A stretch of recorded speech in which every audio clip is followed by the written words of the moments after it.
प्रदेश की धामी सरकार का भ्रष्टाचार पर वार जारी। भ्रष्टाचार के खिलाफ लगातार जीरो टॉलरेंस नीति। सीएम धामी ने अफसरशाही को भी दी हिदायत, विकास कार्यों में कोताही ढिलाई न हो। अंतिम पड़ाव गौरीकुंड पहुंची बाबा केदार की डोली। रावल भीमा शंकर लिंग भी धाम के लिए हुए रवाना। चार धाम यात्रा को लेकर श्रद्धालुओं में काफी उत्साह। राशन और प्रशासन ने सभी तैयारियों पूरी। चार धाम यात्रा पर कोविड प्रोटोकॉल लागू। भगवान बद्रीनाथ की करोड़ों की जमीन पर अवैध कब्जे। लखनऊ महाराष्ट्र तक के नाम पर है भूमि दर्ज।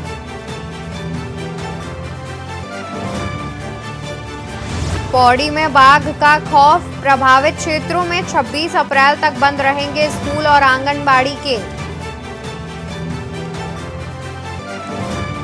उत्तराखंड में अगले एक हफ्ते खराब रहेगा मौसम का मिजाज। 3 जिलों में एवलांच की चेतावनी।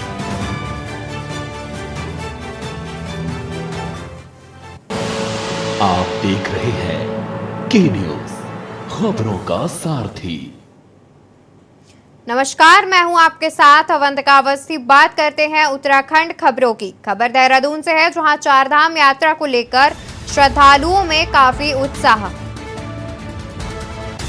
शासन और प्रशासन ने सभी तैयारियां पूरी कर ली। उत्तराखंड में कोरोना पॉजिटिव मिलने का सिलसिला जारी।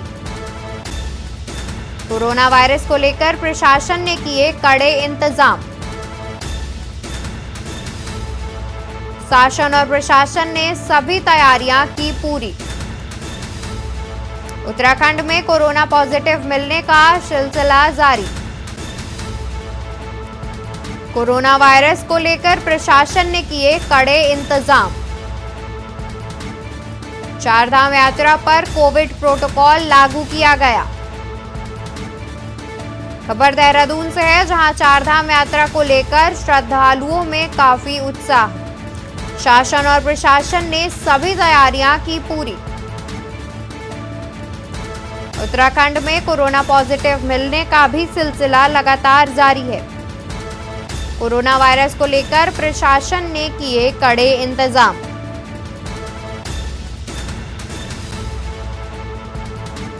शासन और प्रशासन ने लगभग सभी तैयारियां की पूरी। उत्तराखंड में कोरोना पॉजिटिव मिलने का सिलसिला जारी।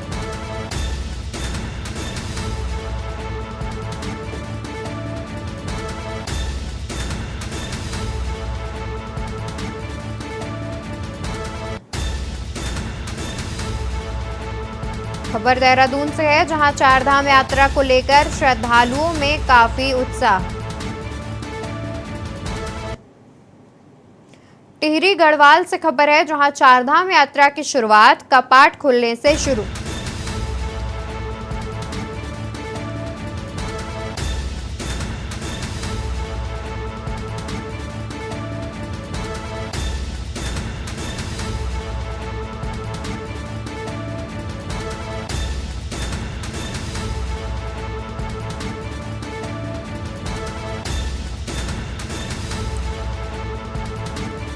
गंगोत्री और यमुनोत्री के कपाट खुलने शुरू हो गए हैं।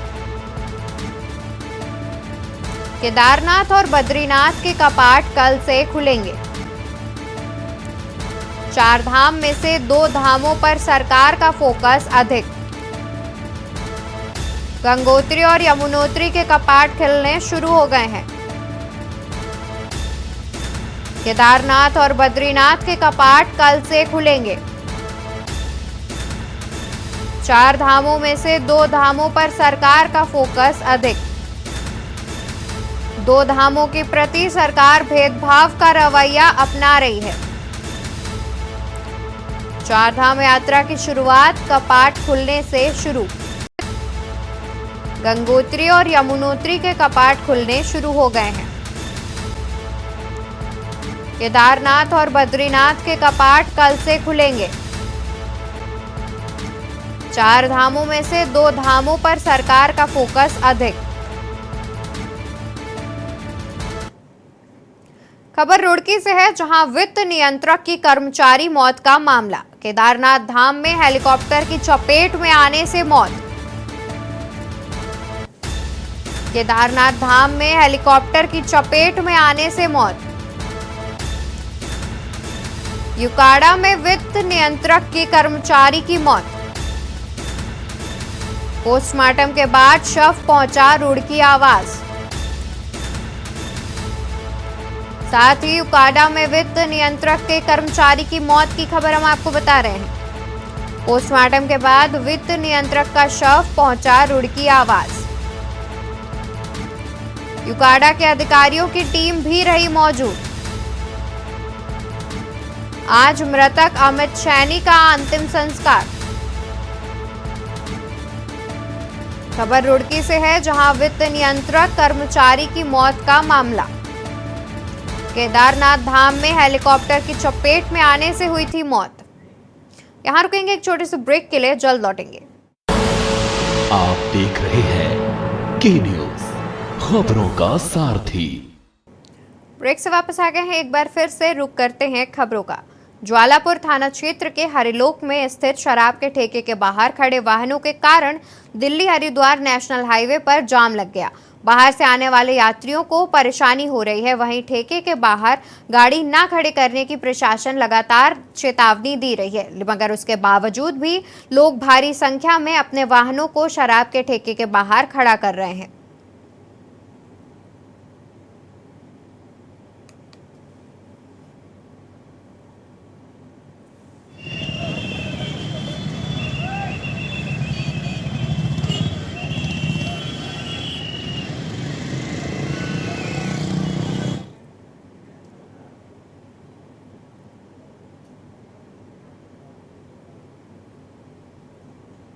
रुद्रप्रयाग केदारनाथ मंदिर परिसर में बैरिकेडिंग लगाई।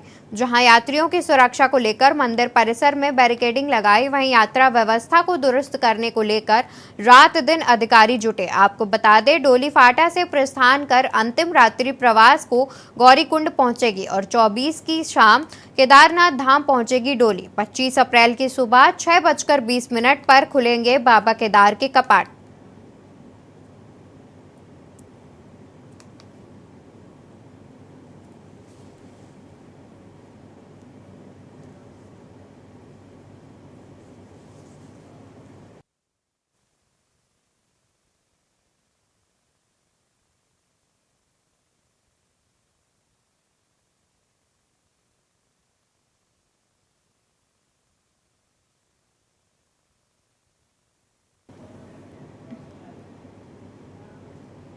खटेमा में एसटीएफ और वन विभाग की संयुक्त कार्रवाई में वन्य जीव तस्करों के खिलाफ बड़ी सफलता मिली है। एसटीएफ और वन विभाग की संयुक्त टीम ने 4 किलो 700 ग्राम पैंगोलिन सिल्क के साथ 2 शातिर वन्यजीव तस्करों को गिरफ्तार किया है।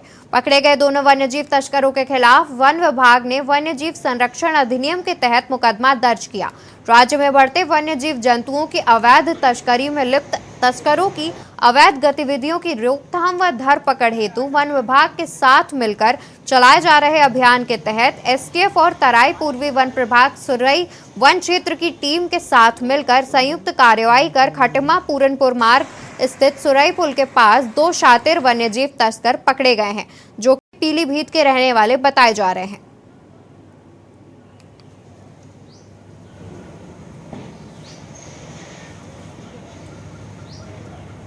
एसटीएफ पुलिस की जो एसटीएफ की टीम है, इनका ये जॉइंट ऑपरेशन था और ये इन्फॉर्मेशन प्राप्त हुई थी कि 2 लोगों द्वारा पैंगोलिन के स्केल्स को जो है इसको उत्तराखंड में लाया जा रहा है और इसकी जो है तस्करी की जा रही है।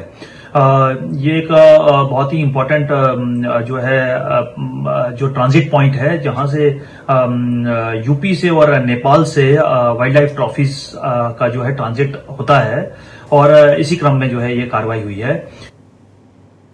खबर हल्द्वानी से है, जहां जिला स्तरीय कराटे प्रतियोगिता का आगाज हल्द्वानी के मिनी स्टेडियम में शुरू हो गया है।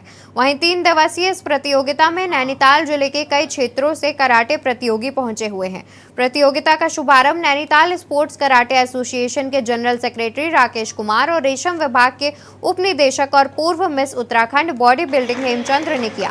आपको बता दें कि आयोजक मंडल का कहना है, इस प्रतियोगिता में जिले से करीब 300 से अधिक प्रतियोगी पहुंचे हैं। 6 साल से लेकर 22 साल तक के कराटे प्रतियोगी पहुंचे हुए हैं। राष्ट्रीय चैंपियनशिप में जो भी खिलाड़ी विजेता होगा वह राज्य स्तरीय कराटे चैंपियनशिप देहरादून में भाग लेगा, जो मई माह में होनी है। उन्होंने बताया कि उत्तराखंड में बेहतर प्रदर्शन करने वाले खिलाड़ियों को राष्ट्रीय स्तर पर खेलने का मौका मिलेगा। हल्द्वानी में आयोजित प्रतियोगिता में होनहार खिलाड़ियों का चयन होना है। इसके लिए खिलाड़ी अपनी प्रतिभा को दिखा रहे हैं।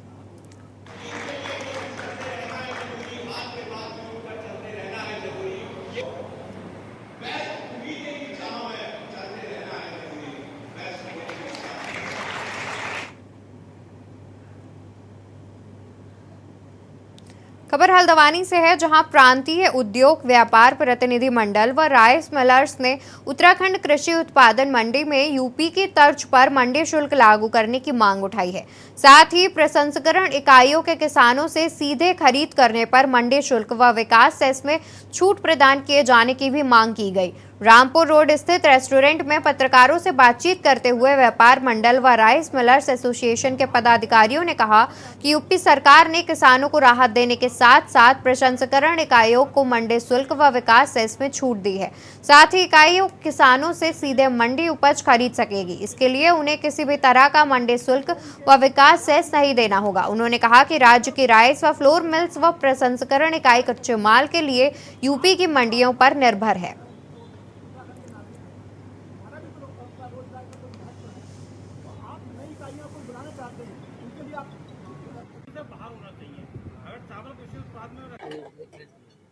एक्चुअली व्यापार मंडल और हमारे उद्योग जगत से आए हुए हमारे राइस मिल एसोसिएशन और फ्लोर मिल एसोसिएशन के पदाधिकारीगण सबकी जो आज एक बहुत ही विसंगति ये आई है।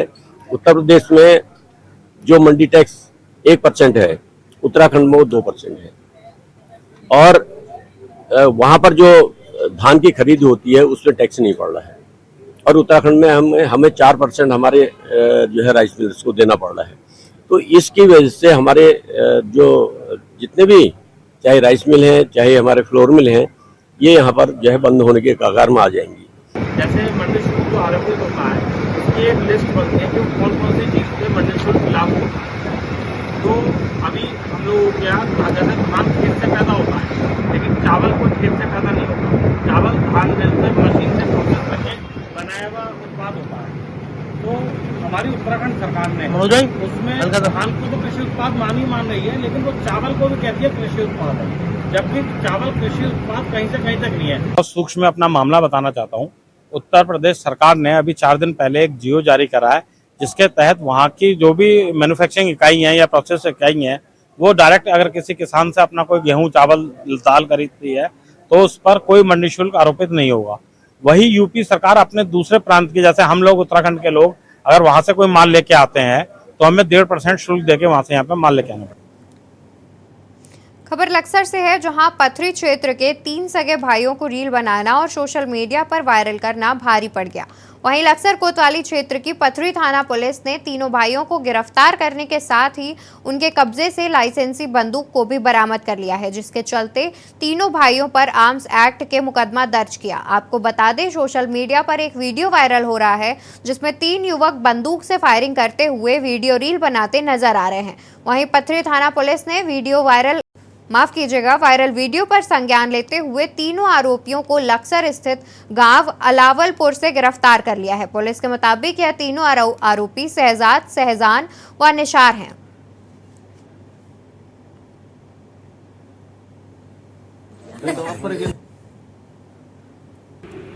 देखिए, कल सूचना मिली थी कि थाना पथरी क्षेत्र के अलावलपुर गांव में फायरिंग की सूचना थी, जिस पे जो है तत्काल पुलिस बल मौके पे गया था और पता चला कि कोई लाइसेंसी असले से अपनी हर्ष फायरिंग कर रहा था और रील भी बना रहा था। तो मौके से 3 लोगों को थाने लाया गया और उनके खिलाफ मुकदमा दर्ज कर आज माननीय न्यायालय में पेश किया जाएगा। ऋषिकेश में केदारनाथ धाम में बर्फबारी और मौसम के खराब होने के कारण आज रजिस्ट्रेशन काउंटर बंद रहेगा। जहां केदारनाथ के लिए आज ऋषिकेश में पंजीकरण नहीं होगा, वहीं श्रद्धालुओं को इंतजार करना होगा। आपको बता दें कि 3 धाम के लिए रजिस्ट्रेशन खुला रहेगा।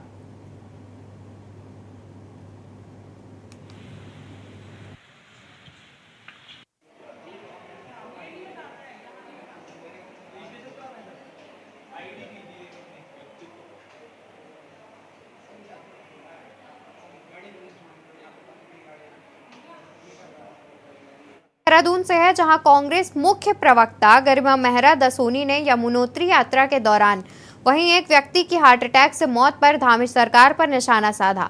उनका कहना है कि सरकार के दावे की पहले ही दिन पोल खुल गई। आपको बता दें कि शनिवार शाम कनक सिंह पुत्र सोम सिंह निवासी कठवाड़ थाना कौसंबा सूरत गुजरात यमुनोत्री यात्रा पर जा रहे थे, लेकिन बीच रास्ते में ही हृदय गति रुकने से उनकी मौत हो गई थी।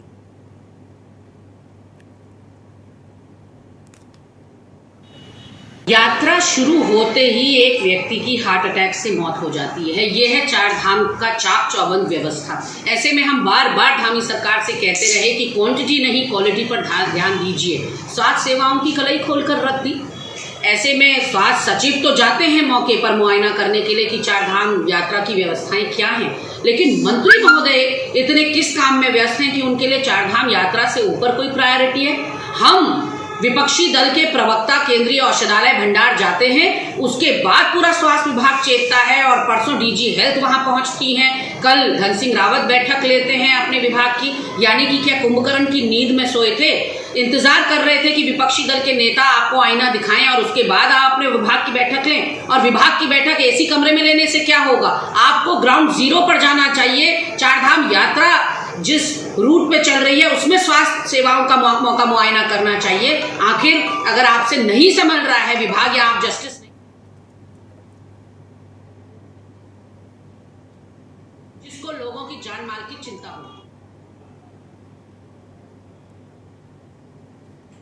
खबर ऋषिकेश से है, जहां केदारनाथ धाम में बर्फबारी और बारिश का दौर जारी है, जिसको लेकर यात्रा प्रशासन मुस्तैद है।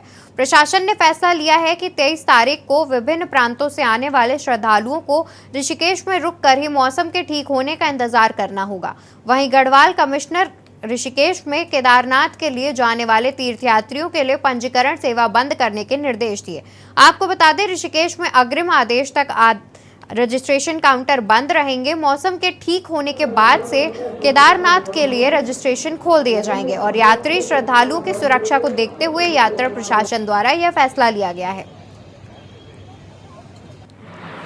अभी केदारनाथ के लिए क्या निर्देश दिए हैं श्रद्धालुओं को? केदारनाथ के निर्देश ये हमें प्राप्त हुए हैं, अभी आज ही प्राप्त हुए हैं कि वहाँ पे मौसम काफ़ी खराब हो रहा है। उसकी स्थिति को देखते हुए केदारनाथ की यात्रा का जो पंजीकरण यात्रा किया जा रहा था वो अग्रिम आदेशों तक के लिए रोका गया है। जैसे मौसम कुछ सुधार हो जाएगा उसको दोबारा से चालू कर दिया जाएगा। तो फिलहाल 3 धामों के लिए क्या है? 3 धाम का अनुष्ठान चालू रहेगा, उसमें कोई रोक नहीं लगी है। लेकिन जो श्रद्धालु चार धाम जाएगा उनका तो उसमें केदारनाथ का जो है उसमें थोड़ा सा वो रहेगा, क्योंकि केदारनाथ मौसम साफ हो जाएगा तो रुक के ही जाए वहाँ पर। खबर देहरादून से है, जहां मुख्यमंत्री पुष्कर सिंह धामी ने सरखेत प्राकृतिक आपदा प्रभावित क्षेत्रों में चल रहे राहत कार्यों का निरीक्षण किया। वहीं निरीक्षण के दौरान मुख्यमंत्री ने अधिकारियों को निर्देश दिए कि क्षेत्र में स्थिति सामान्य लाने के कार्यों में तेजी लाई जाए। उन्होंने कहा, क्षेत्र के विकास के लिए सरकार द्वारा हर संभव प्रयास किए जाएंगे। वहीं मुख्यमंत्री ने इस अवसर पर आपदा प्रभावित भैंसवाड़ा एवं छमरौली के 13 परिवारों को राहत राशि के चेक भी वितरित किए। इन सभी परिवारों को 3-3 लाख रुपए प्रथम किश्त प्रदान की गई। इस अवसर पर मुख्यमंत्री ने घोषणा की कि 11 धनल्टी मार्ग के अवशेष 4 किलोमीटर मोटर मार्ग का निर्माण जल्द किया जाएगा। मालदेवता के समीप लालपुला एस सिला मोलधार सुवाखोली मोटर मार्ग के निर्माण के लिए केंद्रीय सड़क निधि के अंतर्गत प्रस्ताव भेजा जाएगा।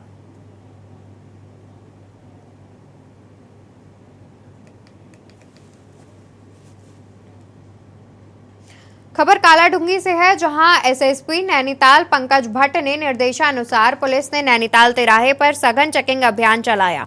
इस दौरान जिले के बाहर से आने वाली बाइकों को हल्द्वानी के रास्ते नैनीताल भेजा जा रहा है, जबकि 4 पहिया वाहनों को घटगढ़ के रास्ते भेजा जा रहा है। उप निरीक्षक नीशू गौतम ने बताया कि एसएसपी नैनीताल के निर्देशानुसार ईद के त्योहार को देखते हुए बाइक से नैनीताल आने वाले पर्यटकों के लिए कालाढूंगी से हल्द्वानी होते हुए मार्ग निर्धारित किया गया था, जिसे सुचारू रूप से चलाया गया। उन्होंने बताया कि यातायात व्यवस्था सिर्फ 2 पहिया वाहनों के लिए है, बाकी सभी बड़े वाहनों को कालाढूंगी होते हुए ही भेजा जा रहा है।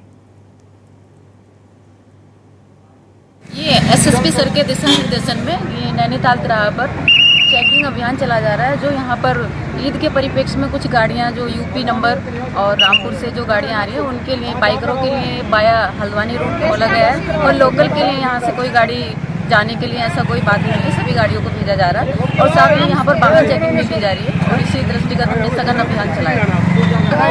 तो इसलिए ये अभियान चलाया जा रहा है क्योंकि वहाँ नैनीताल में बाइकर्स की वजह पर बहुत ज़्यादा ट्रैफिक की व्यवस्था में बहुत प्रॉब्लम आ जाती है, तो इसमें बाइकर का रूट हमने डाइवर्ट किया गया। यही कारण है कि बाइकर को हमने हल्द्वानी से भेजा जा रहा है। खबर नैनीताल से है, जहां राज्य अतिथि गृह में साइकिलिंग फेडरेशन ऑफ इंडिया के वार्षिक आम सभा की बैठक के चुनाव हुए, जिसमें रक्षा मंत्री के पुत्र पंकज सिंह अध्यक्ष, मनजीत सिंह उपाध्यक्ष और सचिव पद के मनिंदर सिंह चुने गए। वहीं पंकज सिंह ने कहा, देश भर में माउंटेन बाइक प्रशिक्षण के लिए रुद्रपुर में सरकार द्वारा जगह चिन्हित कर ली गई है, जिसे आने वाले राष्ट्रीय खेलों के पहले तैयार कर लिया जाएगा, जिससे उत्तराखंड के साइकिलिस्टों को अपनी प्रतिभा निखारने का अच्छा अवसर मिलेगा। उन्होंने कहा, उत्तर प्रदेश में कानून व्यवस्था बेहतर है और अपराधी डरे हुए हैं। भ्रष्टाचार पर लगातार कठोर कार्रवाई हो रही है, अपराधियों को संरक्षण देने वाले अब बच नहीं सकते। उन्होंने कहा कि अब भी अपराधियों के ऊपर कार्रवाई होती है तो समाजवादी पार्टी उनका बचाव करने सामने आती है और यही कारण है सपा जनता के बीच अपनी विश्वसनीयता खोती जा रही है। ये बताते हुए आप सब लोगों को खुशी है कि रुद्रपुर में भी एक साइकिलिंग के लिए वेलोड्रोम बनाने के लिए जगह सरकार ने तय की है, जो कि आने वाले नेशनल गेम्स के लिए नेशनल गेम्स के समय तक वो बनकर तैयार होगा। ऐसी कोशिश हम लोगों की रहेगी।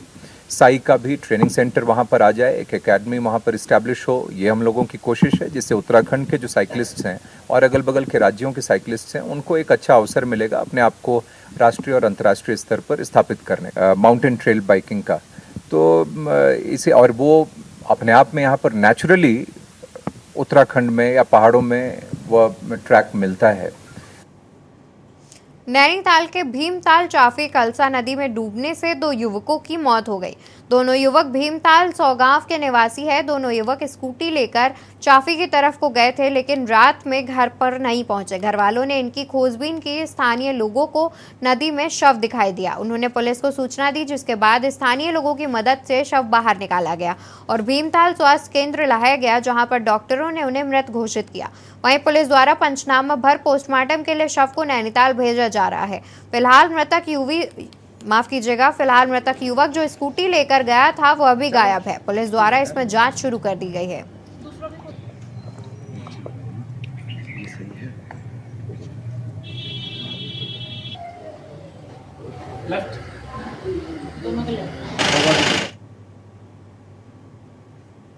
रामनगर और उत्तराखंड के पूर्व मुख्यमंत्री एवं महाराष्ट्र के पूर्व राज्यपाल भगत सिंह को शादी का रामनगर पहुंचने पर स्थानीय विधायक दीवान सिंह बिष्ट के अलावा भाजपा कार्यकर्ताओं ने फूल मालाएं पहनाकर उनका जोरदार स्वागत किया। इस मौके पर पूर्व मुख्यमंत्री कोश्यारी ने भाजपा कार्यकर्ता संजय के आवास पर आयोजित जनसभा में कार्यकर्ताओं को संबोधित करते हुए देश के प्रधानमंत्री नरेंद्र मोदी द्वारा दिए गए सहयोग के लिए उनका आभार व्यक्त किया।